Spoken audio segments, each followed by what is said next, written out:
നമസ്കാരം. ഇന്ന് ഒരു 23കാരൻ മരണപ്പെട്ടിരിക്കുകയാണ്, അല്ലെങ്കിൽ ആത്മഹത്യ ചെയ്തിരിക്കുകയാണ്. ഡേവിഡ് മുത്തപ്പൻ.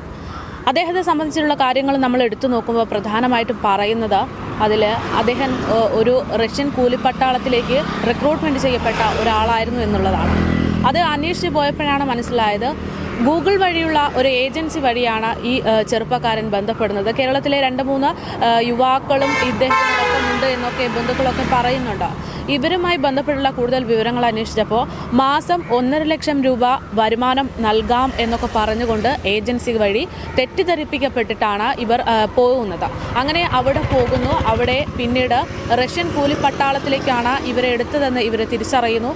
അതിൻ്റെ ഭാഗമായിട്ട് അവരവിടെ താമസിക്കുന്നു. ഇതിനിടയിലാണ് ഈ ഡേവിഡിൻ്റെ കാലിന് പരിക്ക് പറ്റുന്നത്. ഇതിൻ്റെ ഭാഗമായിട്ട് ഡേവിഡിനെ ആശുപത്രിയിൽ എത്തിക്കുന്നു. അവിടെ നിന്ന് ഡേവിഡ് വീട്ടിലേക്ക് വിളിക്കുകയാണ്. അങ്ങനെ വീട്ടിലേക്ക് വിളിച്ചപ്പോഴാണ് താൻ അകപ്പെട്ടിരിക്കുന്നത് ഒരു പ്രശ്നത്തിലാണ് എന്നും തനിക്കിവിടെ തുടരാൻ സാധിക്കില്ല, തന്നെ രക്ഷിക്കണമെന്നൊക്കെ പറയുന്നത്. ഇതിൻ്റെ ഭാഗമായിട്ട് ബന്ധുക്കൾ കേരള സർക്കാരിനെയും കേന്ദ്ര സർക്കാരിനെയും ബന്ധപ്പെട്ട് ഡേവിഡിനെ തിരിച്ചു നാട്ടിലെത്തിച്ചിട്ട് 2-3 മാസമായി. ഇപ്പോഴിതാ ഡേവിഡ് ആത്മഹത്യ ചെയ്തിരിക്കുകയാണ്. ഇതിന് പ്രധാന കാരണമായിട്ട് പറയുന്നത് ഏജൻസിയുമായി ബന്ധപ്പെട്ടിട്ടും ഏജൻസിയിലേക്ക് നൽകിയിട്ടുള്ള പണം തിരികെ ലഭിച്ചിട്ടില്ല എന്നാണ് ബന്ധുക്കൾ പറയുന്നത്. ഏകദേശം 4.5 ലക്ഷത്തോളം രൂപ ബന്ധുക്കൾ നൽകിയിട്ടുണ്ട് എന്ന് പറയുന്നുണ്ട്. ഇത് തിരിച്ചു നൽകാമെന്നും തിരുവനന്തപുരത്ത് എത്തിയാൽ മതി എന്നൊക്കെ ഡേവിഡിനോട് പറയുന്നു. പക്ഷേ ആ പണം ഇതുവരെ തിരികെ നൽകിയിട്ടില്ല. ഇവിടെ ഒരു മനുഷ്യൻ്റെ ജീവൻ തന്നെ കവർന്നെടുക്കാൻ കാരണമായിരിക്കുന്നത് ഒരു ഏജൻസിയാണ്. ഓൺലൈൻ വഴിയാണ് ഈ ഏജൻസിയെ ബന്ധപ്പെട്ടിരിക്കുന്നത് എന്നത് ഒരു പ്രധാനപ്പെട്ട കാര്യമാണ്. കാരണം ഇന്ന് അധികം ആളുകളും ജോലി തേടുന്നത് ഓൺലൈൻ വഴി തന്നെയാണ്. പല ഏജൻസികളും ഇത്തരത്തിൽ വല വീശിയിരിക്കുന്നുണ്ട്. അതേപോലെ തന്നെ ഇനി എത്ര പേരാണ് ഇവിടെ നിന്ന് ഇത്തരത്തിൽ പുറത്തു പോയിട്ടുള്ളത് എന്ന് അറിയില്ല. അതിൻ്റെ കൂടുതൽ വിവരങ്ങൾ പുറത്തു വരേണ്ടതുണ്ട്.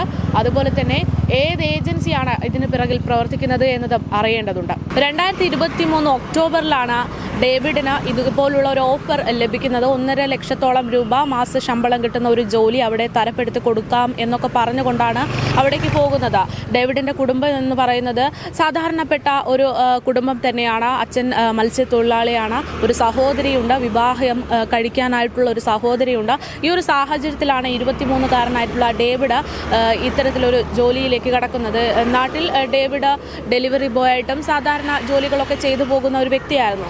അങ്ങനെയാണ് ആ പ്രശ്നങ്ങളൊക്കെ മാറിക്കൊണ്ട് നല്ലൊരു ജീവിതം നയിക്കാൻ വേണ്ടിയിട്ടാണ് മറ്റൊരു രാജ്യത്തേക്ക് ഡേവിഡ് ജോലി തേടി എത്തുന്നത്. ഇതേപോലെ തന്നെ ഡേവിഡിനെ പോലെ തന്നെ ഒരുപാട് പ്രശ്നങ്ങളിലുള്ള ആളുകൾ തന്നെയായിരിക്കണം കേരളത്തിൽ നിന്നും മറ്റ് സംസ്ഥാനങ്ങളിൽ നിന്നൊക്കെ രാജ്യത്തിന് പുറത്തേക്ക് പോയിക്കൊണ്ടിരിക്കുന്നത്. അതും ഈ ഏജൻസി വഴിയാണ് എന്നത് ശ്രദ്ധേയമാണ്. അതിലൊരു തൃശ്ശൂർ സ്വദേശിയായ ബിനിൽ ബാബു എന്ന ഒരാൾ യുദ്ധത്തിനിടെ മരണപ്പെട്ടു എന്ന റിപ്പോർട്ട് കൂടെ കുറച്ച് ദിവസങ്ങൾക്ക് മുമ്പ് തന്നെ പുറത്തു വന്നിരുന്നു. ഇദ്ദേഹത്തിനൊപ്പം തന്നെ നിരവധി പേരുണ്ടായിരുന്നു എന്നാണ് ബന്ധുക്കളും പറയുന്നത്. പക്ഷേ ആരാണോ എന്താണോ എന്നതൊന്നും അറിയില്ല. ഡേവിഡിൻ്റെ കൂടെ പോയത് ആരാണോ എന്നതൊന്നും അറിയില്ല. ഡേവിഡ് തിരിച്ചു വന്നപ്പോഴും ഇത്തരത്തിൽ പറ്റിക്കപ്പെട്ടു എന്ന് പറഞ്ഞതല്ലാതെ ഏത് ഏജൻസി വഴിയാണ് തൻ്റെ ഒപ്പം ആരൊക്കെ ഉണ്ടായിരുന്നു എന്നതൊന്നും വെളിപ്പെടുത്തിയിട്ടില്ല. കഴിഞ്ഞ ദിവസമാണ് ഈ ഡേവിഡിനെ കാണാതാകുന്നത്. ആയതിൻ്റെ ഭാഗമായിട്ട് കുടുംബം പരാതി നൽകുകയായിരുന്നു. ഇതിൻ്റെ ഭാഗമായിട്ട് നെയ്യാറ്റിൻകര പോലീസാണ് അന്വേഷണം ആരംഭിച്ചത്. ഇതിൻ്റെയൊക്കെ ഒടുവിലാണ് നെയ്യാറ്റിൻകരയിൽ നിന്ന് തന്നെ ഒരു ലോഡ്ജ് മുറിയിൽ നിന്ന് ഡേവിഡിനെ കണ്ടെത്തുന്നത്. ഡേവിഡിൻ്റെ മൃതദേഹം കണ്ടെത്തുകയായിരുന്നു. അവിടെ അദ്ദേഹം വിഷം കഴിച്ച് ആത്മഹത്യ ചെയ്ത നിലയിലാണ് ഉണ്ടായിരുന്നതെന്നതാണ് റിപ്പോർട്ടുകളൊക്കെ വ്യക്തമാക്കുന്നത്.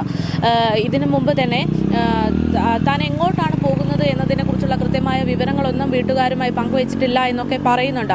അതേസമയത്ത് ഡേവിഡിൻ്റെ മൃതദേഹം വീട്ടിലെത്തിച്ചു. അവിടെ നിന്ന് പറയുന്ന ബന്ധുക്കളൊക്കെ പറയുന്നത് തങ്ങൾ അറിഞ്ഞിരുന്നില്ല. ഒരു വിദേശത്ത് ഏകദേശം ഗൾഫിലൊക്കെ സാധാരണക്കാർ ജോലിക്ക് പോകുന്നത് പോലെയാണ് ഡേവിഡും പോയത് എന്നാണ് തങ്ങളൊക്കെ കരുതിയിരുന്നത്. ഇതിനു മുമ്പ് പല ആവശ്യങ്ങൾക്ക് വേണ്ടിയും ഡേവിഡ് പോയതിനു ശേഷം പല ആവശ്യങ്ങൾക്ക് വേണ്ടിയും ഈ കുടുംബവുമായി ബന്ധപ്പെട്ടിരുന്നു. അപ്പോഴൊക്കെ പറഞ്ഞിരുന്നത് ഡേവിഡ് അവിടെ വിദേശത്ത് ജോലിക്ക് പോയി എന്ന് മാത്രമായിരുന്നു. ഇത്തരത്തിൽ വലിയൊരു പ്രശ്നം ഉണ്ടായിരുന്നു എന്ന് അറിയില്ല എന്നാണ് ബന്ധുക്കൾ പ്രതികരിക്കുന്നത്. ഇതിപ്പോൾ നോക്കുകയാണെങ്കിൽ ഡേവിഡിൻ്റെ മരണം തന്നെയാണ് ഇങ്ങനെയൊരു വലിയൊരു പ്രാധാന്യമുള്ള വിഷയം പുറത്തു കൊണ്ടുവരാൻ കാരണമായിരിക്കുന്നത് എന്നും ബന്ധുക്കൾ ഇതോടൊപ്പം തന്നെ കൂട്ടിച്ചേർക്കുന്നുണ്ട്.